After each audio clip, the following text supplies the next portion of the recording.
Hello and welcome to Season 3 of The Right Idea, where we discuss the people, policy, and politics that drive Texas. I'm your host, Brian Phillips. I'm the Chief Communications Officer at the Texas Public Policy Foundation, and with me is my co-host for Season 3. We made it to Season 3, Derek Cohen, our Chief of Research.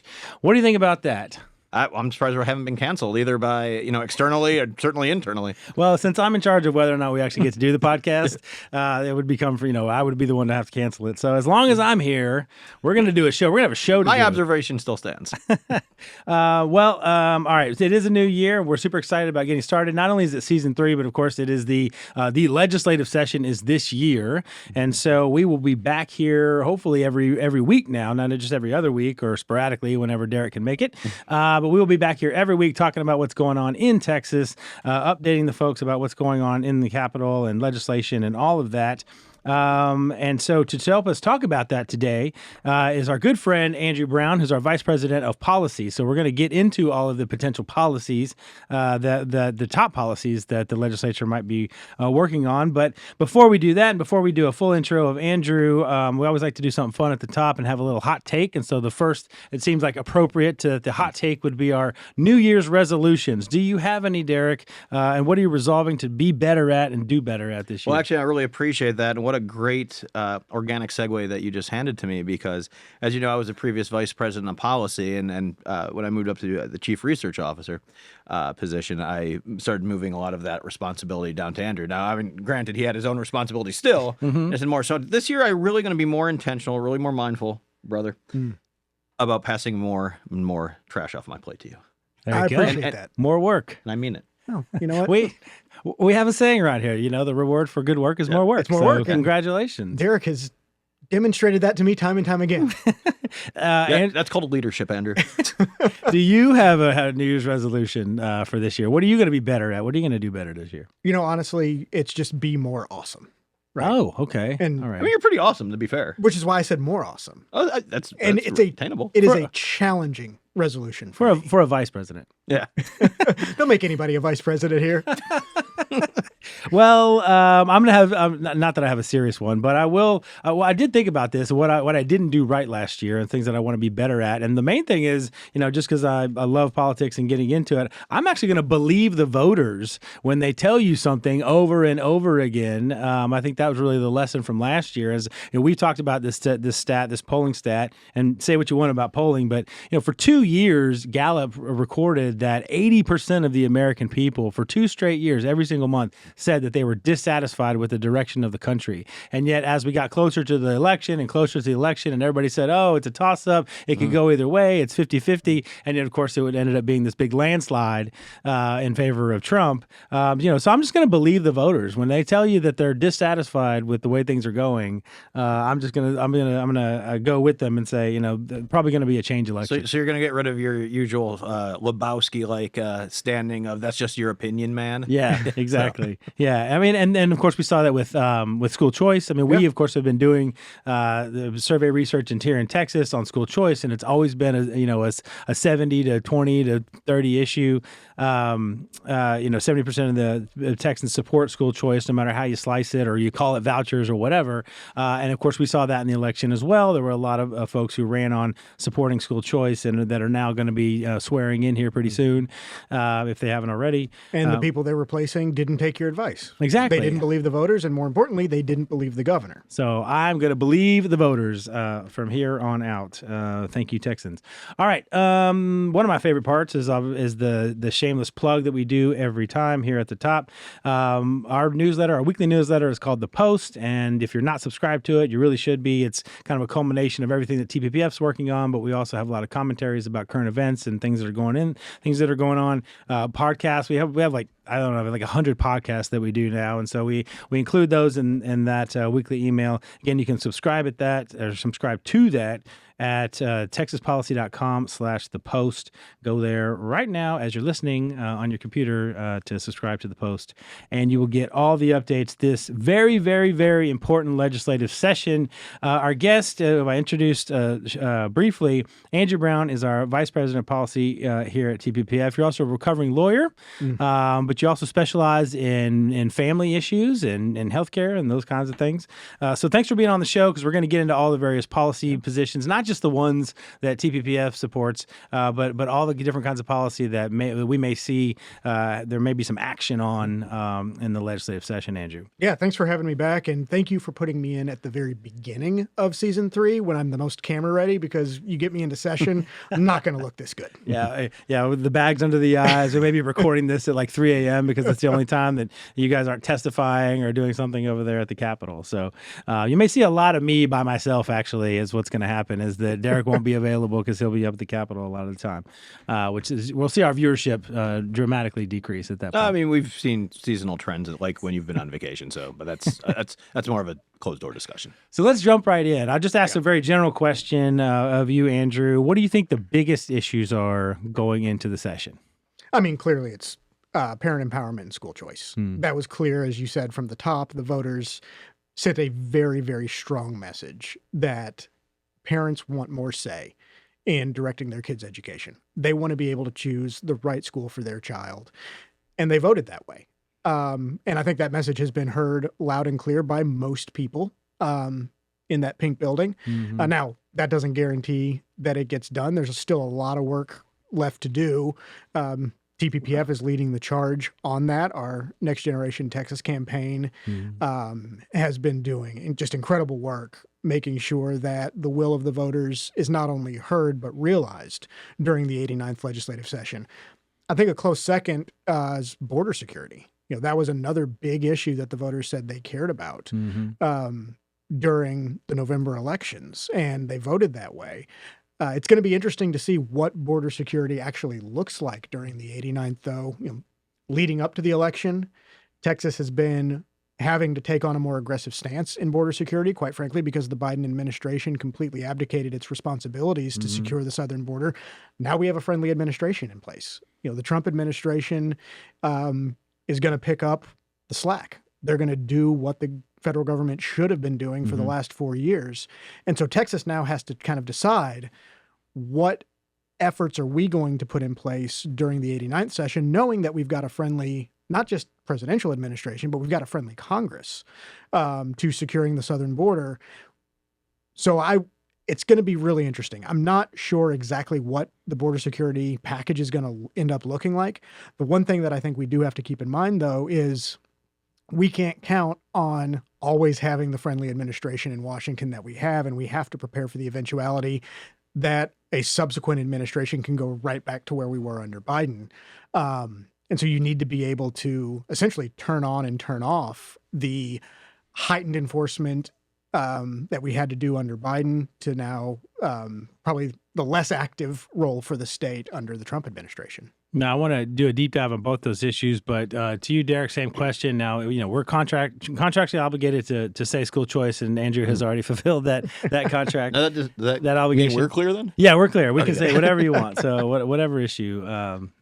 Well, I think one of the bigger issues that we're really going to need to, and we've discussed this a little bit either on the last episode and then the ones leading up to that, is one of the issues that we really need to start looking at is water, and inherent in water, because of technologies like desalinization, which would probably be part of a larger water infrastructure push, is going to be energy, right? I know several folks are fond of saying that we have 1,000 people moving here every day, none of them are bringing any water with them.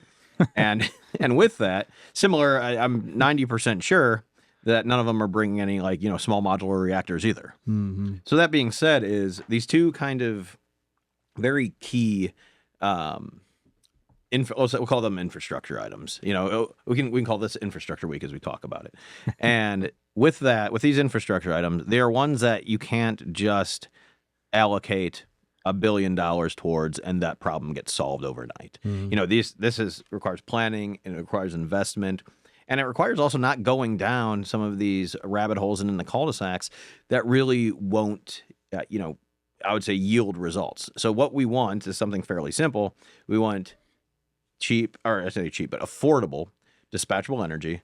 And we want, when you turn the the faucet on. We want, clean, potable water to come out. And it's infrastructure. So, I mean, even if it's not like a regulatory thing where you can just change the rules and then all of a sudden, you can do something that you couldn't do promulgate yesterday. administratively Right. more water into existence. Right, exactly. Even if you change the regulatory rules or make it easier to do construction, there's still going to be a 5, 10, 15, however long decades before it really gets online. But to that point, though, I think there are interesting, or should I say, like I would say, novel approaches that we've actually looked at here at TPPF, and I'll have several items coming out from the research side. Including just on water. What about produced water? We use a lot of water here in Texas for hydraulic fracturing, right? Obviously. Now, you don't want to drink that out of the ground, but that doesn't mean that every single use that water has is foregone because of that becoming non-potable. And so there's all these opportunities that we have to really rethink of how we're using our current water infrastructure so as to supplement our, say, potable water infrastructure. All right, so let's dig into the top issues.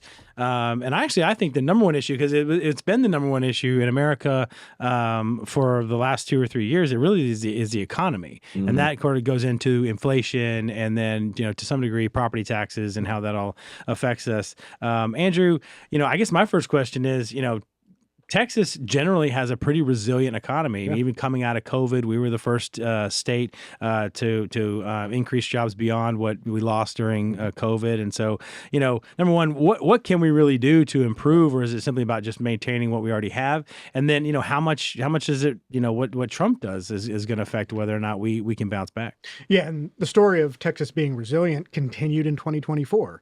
Our GDP was 2.6 trillion. We were second only to California, and that's more of a product of the size as opposed to the regulatory system. Businesses are relocating to Texas in droves because we have that pro-business regulatory environment. And just before the new year, the governor touted the economic success that Texas demonstrated in 2024 and being able to weather the Biden downturn, not being as negatively impacted by inflation. And he indicated during that press conference that priority in 2025 is to continue that momentum moving forward by continuing to strip regulations, creating as business friendly of a climate that we can in Texas. And I think that's the right path for us to move down. Yeah, we won our 17th straight Governor's Cup, as my friend Jerome always talks about. He's very proud of that award. Yeah. We've won 20 in a row or something. Yeah, they just need to rename it the Texas Award. I love it. But in general, so basically keep doing what we're doing and keep double down on it. Yeah, I mean, but the property taxes is a big it's huge. It's a big roadblock. It's a big drag on our economy. Right. We just saw supposed the largest tax increase or tax relief in history, and that may be true in terms of what the state did for taxpayers, but then you have the locals coming in and raising taxes, so nobody really felt the actual tax increase. I mean, when it comes to property taxes, either one of y'all take this. I mean, are we going to have to go through this again? I mean, there's a big sales job last time, and I mean, for the most part, they came through, but there was a big sales job about how great this tax relief was going to be, and yet people still didn't feel it. Well, I think it's going to look different. To the point that you just made is the locals gobbled up that relief. And they were open about it. They didn't even try to hide what they were doing. They were brazen. They said, all this tax relief is coming to our taxpayers and our citizens. We're going to grab it before it gets to them. And here's how we can grab it before it gets to them. Is spending, Derek? I mean, that's the issue, right? Is that all taxation is a result of spending, so we've got to do something on the spending side in order to rein them in. And to Andrew's point, it was, at least in some of the districts I experienced, it was surreptitious, I'd say, and much more, hiding the football. Because what you saw, and we've talked about this with James last time he was on here, is that yes, they actually did pass substantive property tax relief, and then you'd have an ISD say, here's the bond package. If you vote, or here's or not a bond package, I'm sorry, here's a Vader, and if you vote for this Vader, your taxes will go down by this much. What's left unspoken is if you vote no on it, your taxes will go down far more. And so it was a sleight of hand, and I don't think that this is something that particularly is something that can be changed just with the, regulation of the messaging. Like for example, this is a property tax increase that we have on the bond notifications, right? I don't think this is something for that. I think the locals who have demonstrated that they cannot be trusted to not spend like drunken sailors, and God forbid you try to actually, cut some relief in for the taxpayer, then they're the first ones to gobble that up, first ones at the front of that line.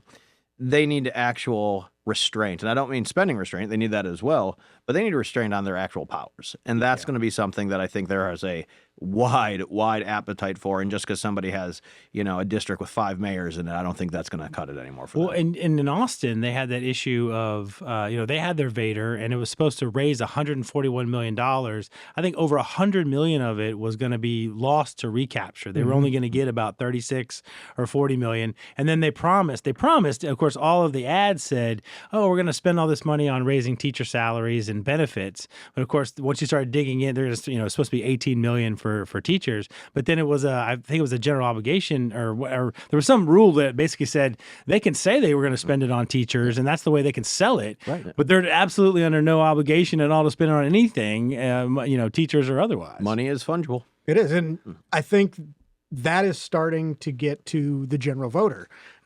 We have neighbors that we're real close friends with, and they are very left of center, and they know, I work for a conservative think tank, and I work with the Texas legislature, and my neighbor just throwing trash over their fence. Oh, no, they're wonderful I don't know where it's people. coming from. Yeah. But my neighbor came over before the holidays and basically just said, I'm fit to be tied with this recapture. We're spending all this money, but it's not helping our kids in schools. And somebody who I would say, and who would admittedly say that they're liberal, they are a progressive person, is getting fed up with what the city of Austin and Austin ISD is doing. And somebody who normally would not be supportive of our policies and our approaches is now more open to it because they're seeing how the local government is abusing their power, taking more of their money and not giving them any return on that investment. Did you use some Star Wars metaphors and having them come over to the dark side? And we're working on that. Yeah, we're going to radicalize them. We'll see how they vote.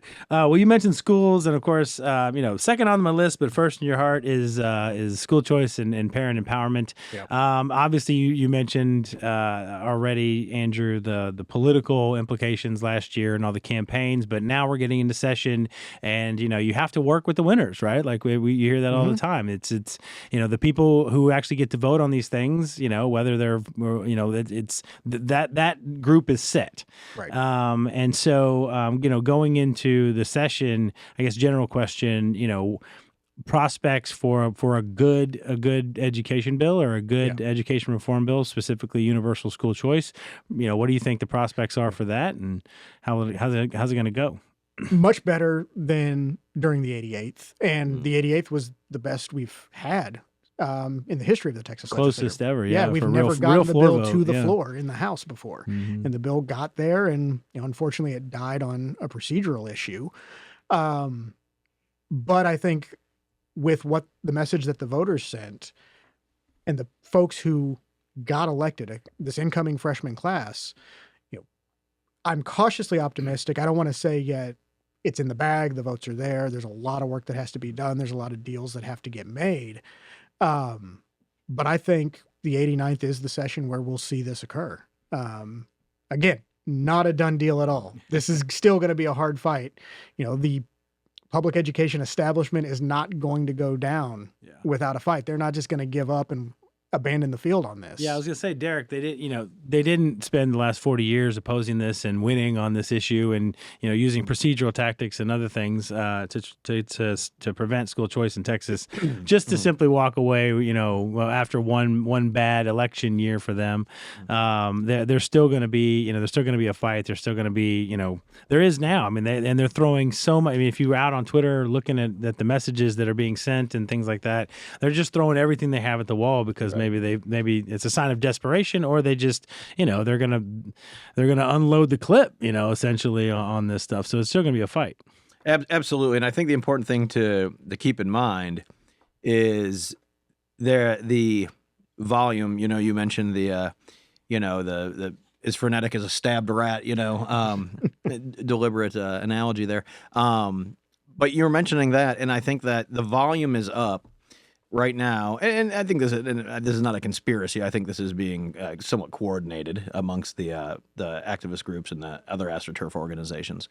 The volume is up because you're going to have people that don't reach across the aisle. Like, okay, look, we understand the writings on the wall. We see what's going on. Can we please have HB1 then, please? That is off the table. And That's gone. The HB1 from last year. From 84. 4 or I'm sorry, 88-4. Yeah, 88-4. That's off the table. And that was like basically a school choice pilot program for like $7 billion in extra public education spending. Yes, exactly. And so I think that mentality, I don't know anyone who's seriously involved in these discussions who holds that mentality. I think that is what the play is going to be, is the fallback position, or the reasonable position will be the HB1 path again. But I mean, even the governor has said publicly that that's no longer the operant model. The deal has been altered. Pray I don't alter it further. Exactly. And then, there's been a lot of talk about the call and about the emergency items and what Governor Abbott will do that. I think the good money, is on that being a priority. Legislative strategy. I mean, you guys watch this stuff all the time. Do you just, now that you have the votes, do you just try to knock it out in the first 30 days, or, that would be pretty amazing, right? That's what I'd do. You've got that 60-day moratorium, and just say, this is all we're doing. Yeah. And furthermore, not only can he do that, but it also, especially like I think of the Senate, right? The way the rules work in the Senate, it's more flexible, more guidelines. Yar. But yes, exactly. So the Senate will actually be able to, come to a consensus on and then pass a parental empowerment bill far quicker than the House. And that's, that's not a personality thing. That's not an indictment of individuals. It's just the way the rules are structured currently. Right. And so I think we'll know we'll at least have a foundational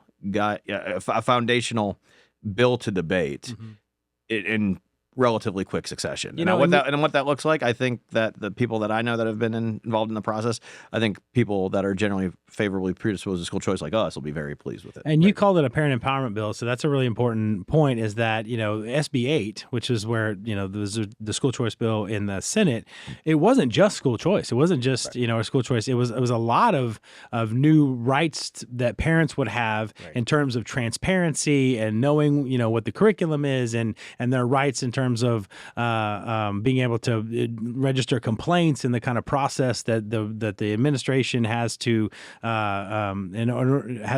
give to parents in order for them to feel like they're being heard.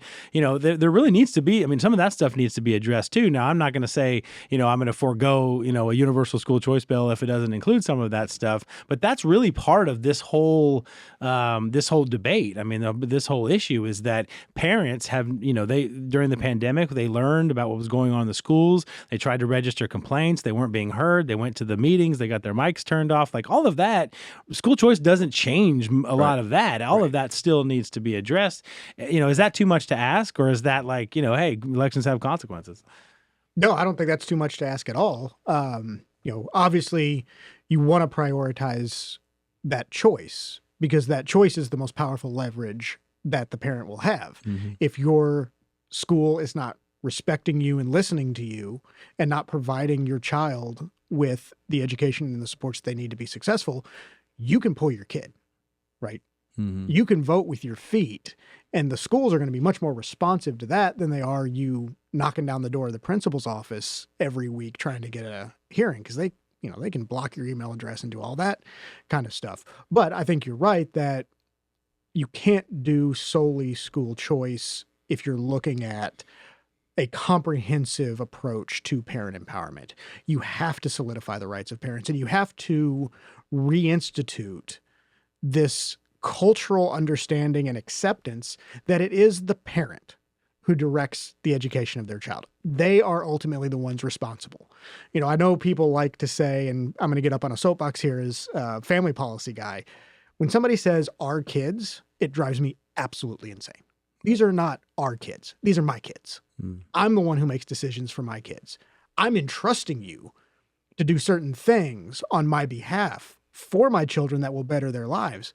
If you're not going to do that, then you're not going to have the right.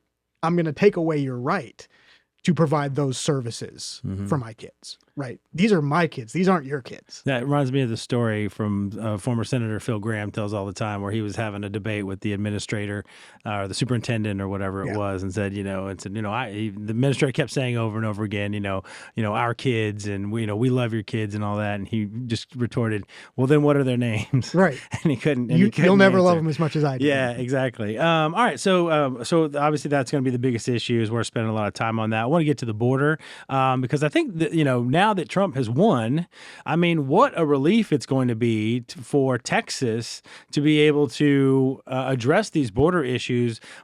Finally, again, having an ally in the White House. I mean, with the federal government, and as bad as the federal government has been, as bad as the Biden administration has been over the last 4 years, to do a complete 180-degree reversal where you now have somebody who's going to be willing to send support and to agree with your policy decisions and to do the things the federal government and to not should sue be you doing. every time you're doing something to protect your citizens. Not only not do their job, we talk about this all the time, not only not do your job, but then undermine it when we're trying to protect the border and suing people and undercutting us. I mean, it's going to be leaps and bounds different from the last 4 years, Derek. Yeah, and I think that particular progressive worldview that whether people debate whether Biden himself held that worldview or just his staffers who are sentient, which the question of his sentience is questionable a lot these days, held that, and that's what kind of went through the administration's policy. Regardless, that's gone. That worldview was entirely rejected by the American people.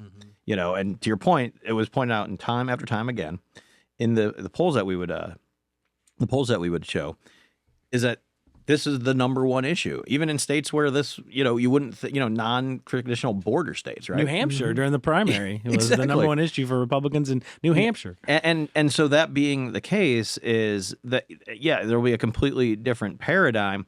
But also, and I want to point out this because I know we talked probably more about foreign policy than we expected to do on the season recap last time. But I think that we are now seeing where some of our hemispherical allies are, right? Obviously, the 51st state up north is going to be brought to heel. I think. Wait a minute, you're talking about Greenland or Canada? Because it could be either. Oh, you'll notice I didn't differentiate between the two. But no, I think that we see, all joking aside, right now, how not the lack of a partnership we have with Mexico, but the fact that they are a direct antagonist to what it is that we are trying to do with our own sovereignty, with our own border, whether it's waving the caravans through or trying to partner up with the cartels. And I mean deliberately, actively partnering with the cartels. All that stuff is going to now be laid bare in the light of day.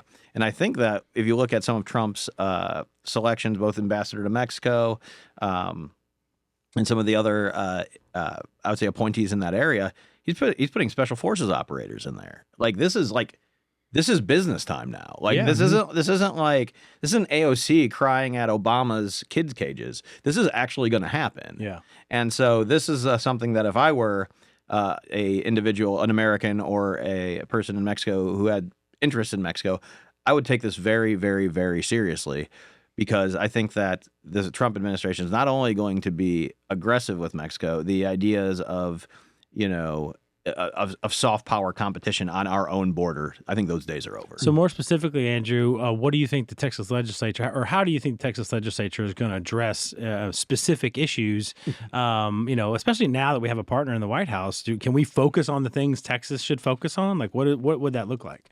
Yeah, I think there needs to be a shift in the focus. We have to figure out, what do we do with Operation Lone Star moving forward? Because Operation Lone Star was a reaction. We were forced into doing this because of the inaction of the federal government under the Biden administration. And we had to cobble something together. And to Governor Abbott's credit, I think he did a good job of working with the resources he had available to it. But the resources that he had available to him were not designed for this mission. We had to create this out of necessity. So the thought process now needs to be, what lessons do we learn from that? And how do we create a more formal structure in the event that we need to take this action again? And when a future administration comes in and decides we're going to play nice with Mexico. We're going to throw open the gates of the southern border again, right? We need to have a much more efficient, formalized process for responding to that. The other big piece, which I would love to see, is Governor Abbott meeting President Trump and saying, show me the money. Here's the bill for everything that we paid that the federal government should have been doing, that the taxpayers of the state of Texas footed the bill for. I thought so. Do we have a member of Congress who submitted that bill or has been talking about it, I'm sure, right? I think Congressman Roy's been. Yeah, he has. I believe the bill was, Congressman Self from Tarrant, I believe, is the legislative piece. But to that point, we've actually, not to pull everything back to research, but we have a great paper that we can put in the show notes about things that are possible within reconciliation, specifically on the border. Right. That's a whole... Which, I underscore everything Andrew said. Part of the one big beautiful bill that we're all going to get, according get to everything Mike done in one bill. A lot of issues, and we need to get through. So I want to hit a couple quick hits. Honestly, the fundamental building block of our economy, of everything we do, is energy. We're going through another freeze right now. I heard national news talking about how it's getting cold in Texas, so there might be another crazy outage like 2021. Although that seems to be unlikely, but there's still more fear mongering. Clearly, they're running to the grocery stores and wiping it out of all the bread and water and milk that they can. So everybody's thinking about that right now. I'm thinking about whether or not the lights are going to come on. What more can we do? I mean, I poll this issue all the time, and though the several sessions have addressed the issue of reliability and done a really good job of it, and we really haven't had close calls, honestly, in the last 3 or 4 years. Yet still, a majority of people still feel that the Texas legislature, quote, has not done enough to ensure the reliability of the electric grid. So what is it a PR thing? Is it a policy thing, Andrew? What more could they be doing? It's a policy thing. And the legislature has provided instruction to the PUC and to ERCOT about giving us a better understanding of what is the right mix of generation sources that we need to have to ensure that we have an adequate supply of reliable, dispatchable energy. And dispatchable is the key term there. Wind and solar do not fall into that category. They can help. They can be part of the grid, but they should not be the backbone of the grid. What we're talking about really is, at this point, it's natural gas generation that you can turn on and turn off whenever you need it, right? And a lot of the problem that Texas has, this is no surprise, it's been the conversation from previous sessions when we had Uri. The problem was we didn't have the right mix of those reliable dispatchable sources of generation on the grid. That work is continuing. And that's a very complicated process to determine, what's our demand needs? How does that fluctuate throughout the year? How do you deal with the costs of the unreliable sources of energy that end up making their way to the actual consumers, the residential consumers? Yeah. And the other piece, go ahead, sorry. Well, no, I was going to say on that, that's really where, a lot of times, and I like energy policy just as much as the next guy, but a lot of the Texans' eyes will glaze over because we're, dispatchable energy and talking about the grid. And really, when you talk to them, it's just, I want the lights to come on, Derek. Like, I want the lights to come on when I need them to come on, and I don't want it to, run me out of my house. I don't want it to be so unaffordable that it's all I can afford. And so, is it for the legislature, is it the communication part that they need to make sure that Texans hear the right things about what we're working on, or is it really are there specific discrete policy things that can be done? Now, this is going to be a very top level analysis, but there are basically what we need to do is we need to, if we're going to have this much unreliable sources on the grid, we need to price the unreliability into their overhead. So in other words, it's not just plucking free wattage from the sun or from the wind. And then having that subsidized by federal production credits, we actually need to make sure that the overhead for them is commensurate with the actual overhead is for all others. And again, not just natural gas, but many other sources, because that puts them at an unfair market advantage. And we can go into the advanced economics of this. But at the end of the day, when they, if we ran a school like this, to bring it back to education, if we ran a school like this and the student just showed up when they wanted to and still expected to get passed at the end of the year, that wouldn't happen. They would not have the full credit that we would if, they were there every day. They have to meet their obligations. They say, we're going to provide this much energy. If they don't, then they're on the hook. Well, let's stay with the education theme, and we'll do kind of a lightning round so we can get into our other fun segments. Higher education / DEI. I think the legislature did a pretty good job of rooting out at least some of the DEI elements in higher education. They didn't do anything with curriculum and some of those things. I think more people probably thought that's what they were doing, right? Instead of just getting rid of like the woke club, they actually don't want the woke material and things like that to be, indoctrinating their kids.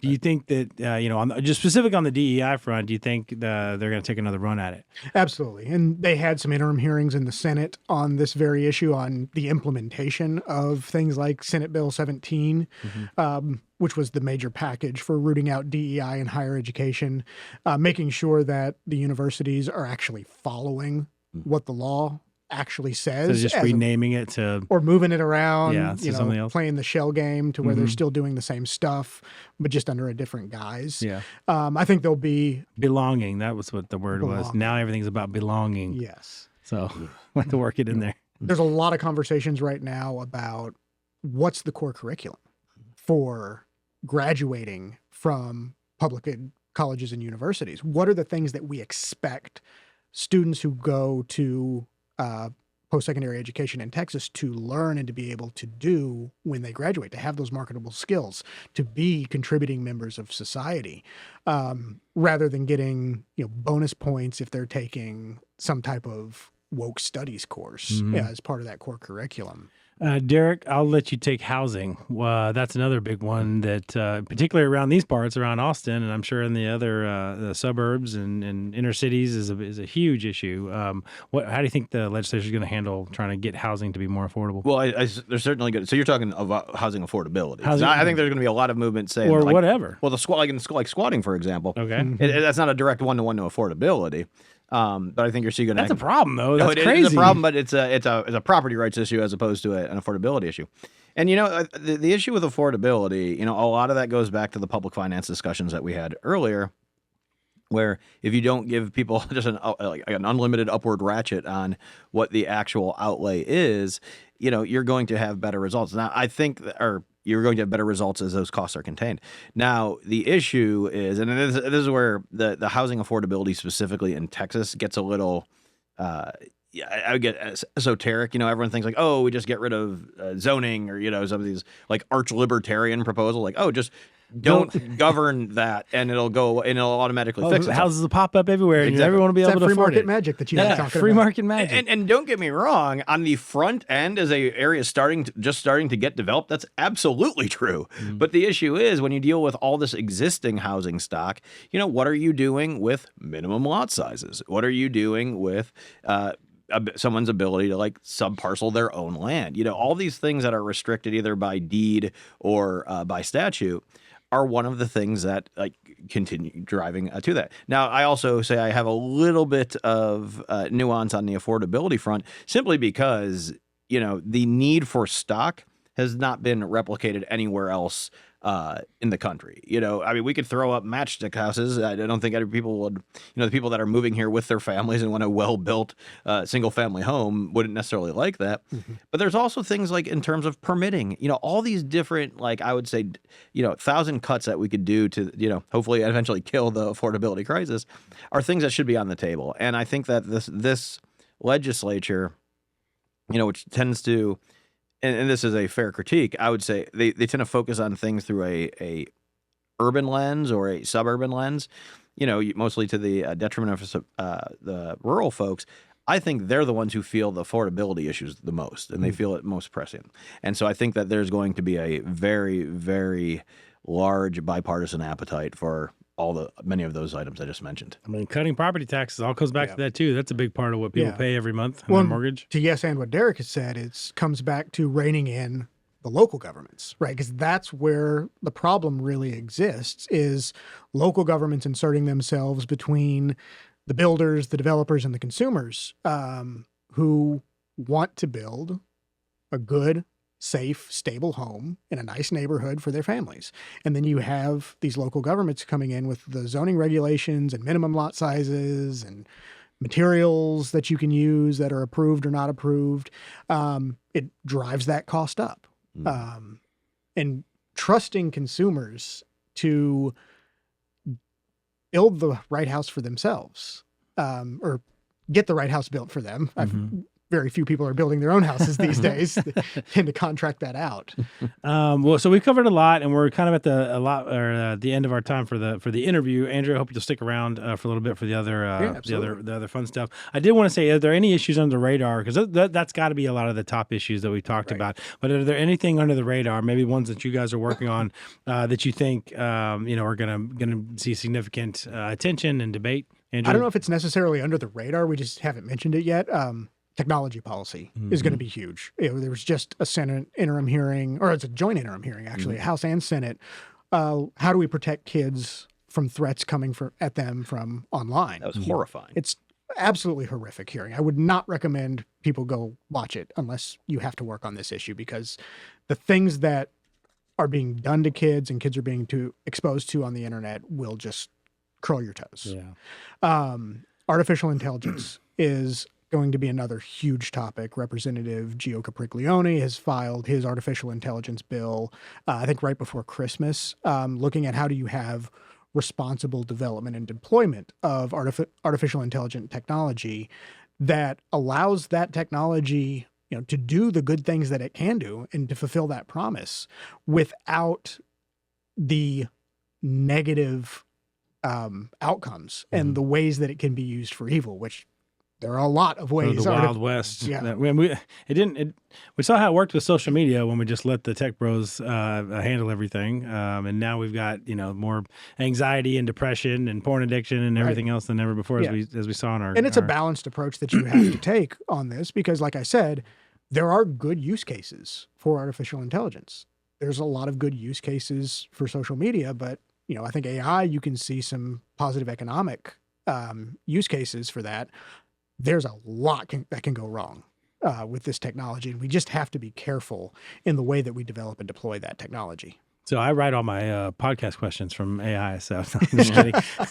Make it easy. So Derek, imagine how much better it could be if he did it himself. Derek, what do we miss? Any other issues that are under the radar? Well, I think we obviously seen, there's ones like, say, with the lieutenant governor, who's been very public about what his priority items are. I believe we've already, one of the things that both he and I believe it was Senator Perry, if I recall, reining in some of these CBT derivatives. I think that's going to take up a lot of, bandwidth for this particular session. One of the things where I think we won't see a lot of, even though some bills have been filed, but there won't be a terrible amount of discussion is in two-way issues. Now, Chairman Kaine has his bill that, affirmatively prohibits red flag laws. And I think that's going to be an item of serious discussion. But beyond that, I think, we've done so much in that space. Obviously, the garbage bills will just end up, dying on the vine like they usually do. But I think that's going to be an area that we usually see occupy a lot of the public consciousness when we talk about what's going through the legislature. I don't believe that'll be as commensurately large as it was in previous sessions. All right. So with that, we'll close with the official interview, and we'll dive into our 10-minute drill. I always like to start with some polling up front. It's one of my favorite things. We talk about polling all the time. Does the AI make you do this too? It does. Okay. I just cut and paste from the template. But one issue we didn't talk about, and because I want to talk about it because I had some polling on it, was healthcare. And if you ask people an open-ended question, one of the top issues for them, healthcare always creeps in there, even though it's not always the sexiest issue, and it's not always the issues that the government will address. Healthcare for people, just because it's like right in front of them all the time, particularly if they have elderly parents or if they themselves have healthcare complications. So I wanted to use a little bit of this the survey that I got from Scott Rasmussen. It's right before Christmas, talking about people's satisfaction with the healthcare system. Only 34% of Americans say the U.S. healthcare system is good or excellent. Only 34% say good or excellent. 64% of voters think that the key to improving healthcare is giving individuals and doctors more control over their healthcare. Just 29% think a better approach is increased government regulation. So 64 to 29, let people control their own health care. 29% increased government regulation. A couple more numbers to get y'all thinking about this is 60% of voters rate that they actually receive good medical care. So that's that's more than half. I mean, 60%, maybe that's not good. I don't know. It reminds me of the polls that you ask about Congress. People hate Congress, but they love their congressman. Right. Yeah. So I hate the system, but when I actually get to talk to my doctor and he helps me out, then maybe I like it. So, but here's the one that I really wanted to get to. The most interesting one is that 56% say that they receive good coverage, or that they have good or excellent insurance coverage. Only 56%, and that's down from right before when Obamacare was passed. I guess now 10 years ago or so, 76% of voters said that they had good or excellent insurance. So that's down 20 points since the passage of Obamacare. So healthcare, like, how do we address? I mean, usually the debate about healthcare is really just about Medicaid expansion or not expansion, which is really just a tiny percentage of people here in Texas. But for the people who have insurance, for the people who are going to the doctor and getting care, only 34% are happy with the system, and their satisfaction with their insurance is down 20 points since they passed Obamacare. What are the policies that can start to address those kinds of things? Well, got to go to single payer, obviously. That's where we're going with Obamacare. I mean, it's actually, I'm surprised we're not there yet, considering what they did. The interesting thing, and I want to point out this difference in numbers, that 60% of voters rate their medical care good or excellent, but only 34 say the system is good or excellent. How much of that is where, like, the system is not a thing, right? The system is like some amorphous, evil construct that, somebody might, get radicalized at and go after, insurance company CEOs about. Yeah, sometimes you see that if you ask the question, what about your neighbor? Like, does your neighbor or your community have good health care? You'll see a more honest answer versus like their personal health care. Yeah, but I mean, or is that just prevalence of the narrative, right? Yeah, true. Because I think that, like, especially, again, post the tragedy that happened in New York, if you saw all the numbers that came out, folks are largely happier with their healthcare than they are in one of these ones with socialized medicine, including our 51st state. They're happier than they are with the ones that are completely centrally planned, like the NHS. And that is with this, evil capitalism kind of being used as a rationing mechanism versus, your actual government rationing mechanism, which isn't going to be any better. So I just kind of wonder if they actually, or if Scott actually was able to tap into the sentiment of what the healthcare system is and how it functions versus what is it that I hear about it. That's a great question, Andrew. Well, the other number here, that 64% say the key is giving individuals and their doctors more control. Like, that's something that we at TPPF have been really focused in on, is increasing your ability to access your doctor, right? It's not about, we say coverage is not care, right? That's the old, right. Just because you have a piece of paper in your wallet doesn't mean you can actually get it's a tired trope at this point that coverage is not care. It's about access and affordability. That's what people care about. And you see this perverse system that really Obamacare created, where I was reading an article the other day, I think it was United, is putting pressure on their doctors to spend less time with patients and to do more in the administrative side, the billing codes, all of the hoops that they have to jump through to get paid, right? Transparency in billing, the ability to shop your healthcare around. If you need a certain procedure, you should have the ability to get the best price for that procedure. And you should be rewarded for shopping around and getting the best price rather than having to go through this very narrow group of providers that whatever the card in your wallet says. And Texas has made some strides, some small steps forward, I think, in terms of transparency and price transparency in recent years. Is that right? Oh, absolutely. Yeah. Yeah. That needs to be strengthened. And I think there will be some activity around that during the legislative session on, really ensuring that that patients do have parents sometimes. Okay, patient empowerment. Wow. Patient empowerment. Wow. Okay. Patient Here we go. impairment? Wait, But I think, especially on policy, sometimes, those of us who have insurance, I mean, the system still isn't great for us either in terms of getting care or getting the kinds of, prescriptions and things like that we need. But yet the debate generally will center around people who either don't have insurance or low income, for the right reasons in certain respects. But it forgets the millions of other people who aren't happy with their insurance and are trying to make ends meet and still be able to afford their meds. So it'll be interesting to see how Texas tackles that. So thanks for your insight on that. All right, and getting to our next segment, lies, damned lies, and statistics. I will turn this over to Derek, who this week has published a groundbreaking new paper here in Texas, expanding casino gambling in Texas. Derek, why don't you walk us through the paper? We just published it, literally, I think yesterday. So it's on our website, texaspolicy.com. You can go and check it out. But this is one of those issues. It's kind of funny. When I was thinking about doing the PR and kind of reaching out to reporters and seeing how this was going to get covered, there's a lot of talk on the periphery, right, about this issue, about who's doing what, and you see some ads and you hear about the consultants and the lobbyists that are doing X, Y, and Z, and SMU has some research on it or whatever, but you don't really hear about it much, like from the actual Capitol, and not a lot of people are standing up and saying, I'll be the champion for this, or somebody be standing up and saying absolutely over my dead body. So I thought it would be interesting as we are putting this paper out into the world, that some, media outlets and others might bite, and that might be interesting because finally somebody who's kind of seen, like our group is kind of seen as kind of an insider in the Capitol, somebody's finally talking about, okay, what does this mean for Texas if we go forward with the policies? Mm-hmm. You did a bunch of research. You published the paper this week. Tell us what you found and what you think the future of gambling in Texas is going to look like. Well, I appreciate you turning that over to me, and now I'm going to go turn it over to the AI to tell me what I think about this.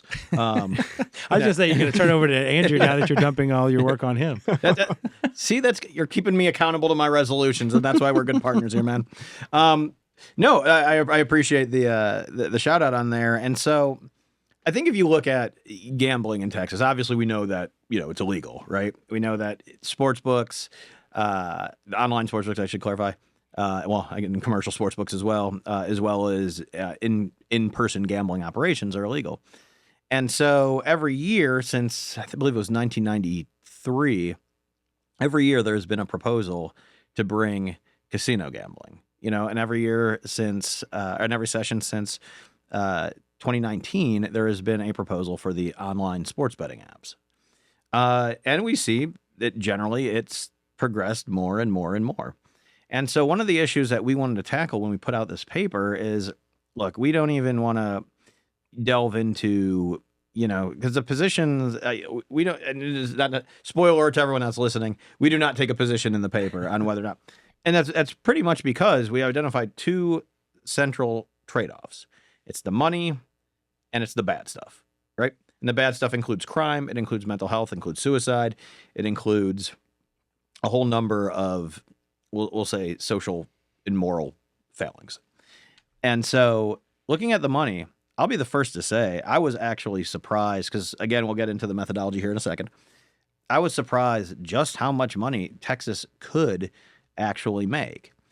I was also very surprised that if you extrapolate out the money to everyone whose life would likely be ruined, and not, I should say ruined all the way, but have some form of, let's just say, disordered gambling.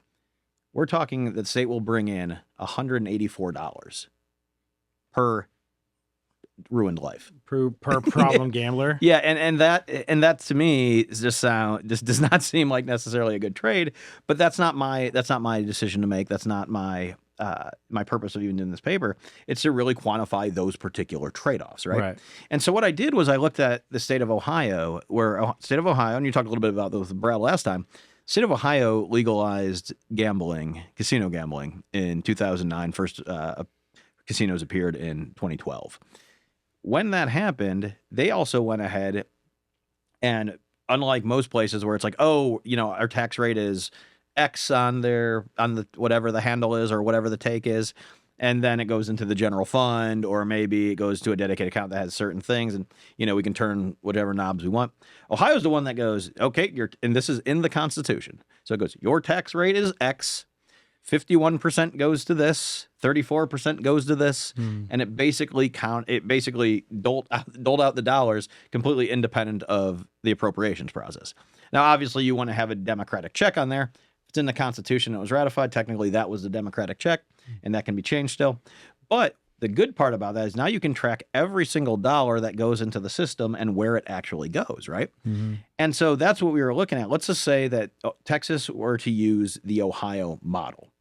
And so we found that essentially our ISDs, again, the bottom line total of how much would the state make if we assumed the same 34% AGR tax that Ohio had, we said Texas would make over $834 million. That is actually larger than a lot of some of these more pay-to-play estimates have come up with.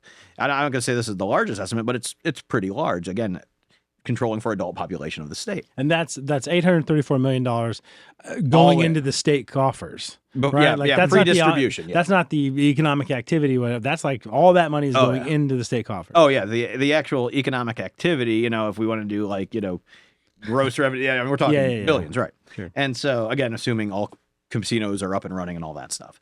And so, again, if we followed that same formulation, not all host cities, the cities that had them would have $41 million extra dollars a year. The public schools, the ISDs collectively would have $283 million a year. I'm going to put a pin in that here for a minute. And then we go some other large ones. Counties would get money as well. And then Ohio, actually, interestingly enough, actually put 2% of that towards problem gambling and mental health, right? And so going to problem gambling and mental health, what they did with their money is they actually commissioned surveys on 2012 when it, get a baseline when it launched. 5 years on, 2017, and then just most recently in 2022. And so that actually provided us with an ability to see what were the trends, at least on the mental health side. Now, we look at, again, that $834 million, that is an awful lot of money. The problem is, too, the other trends that we saw specifically in Ohio were the disordered gamblers, whereas in Ohio, it basically went up from a very small double-digit thousands number in 2020. In 2012, it went up to 257,000 people experiencing problem gambling. That's the most severe level, problem gambling in 2022. Extrapolate that out to Texas, that would be 642,000. 642,000 adults would be considered being like problem gamblers, which is like the worst designation for people. That's I'm draining my kids' savings funds, just demonstrating the real, I would say the most compulsive behavior in that. And that's the thing. And where we saw now I do have to point out for the sake of fairness, the amount of non-problem gamblers in Ohio increased. So it was around half of them were non-problem before, and then it went up. That cannibalizes entirely from the non-gamblers. So the percentage of non-problem gamblers went up of people who weren't gambling prior to. Right. And so our whole idea of putting this out there was really just to highlight, look, there are tangible expected trade-offs that you can expect, and that is for the legislature to decide. Well, very informative. I mean, the one thing that stood out to me is, and just because we've been talking about, education spending on all this, we still $834 million is nothing to shy from. That's a lot of money, particularly, in some localities.